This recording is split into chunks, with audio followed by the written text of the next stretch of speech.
Teams. Syncing Teams to your computer. If you use a team a lot, you might find that it is useful to sync the team to your computer. In the General channel, click on Files, and then from here, click on Documents.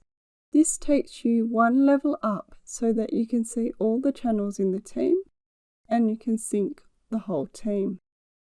Click on Sync, and then wait for your team to sync. Click on Close when you see a message like this. You can then open up your File Explorer on your computer, and you should see that under Department for Education, your team now appears.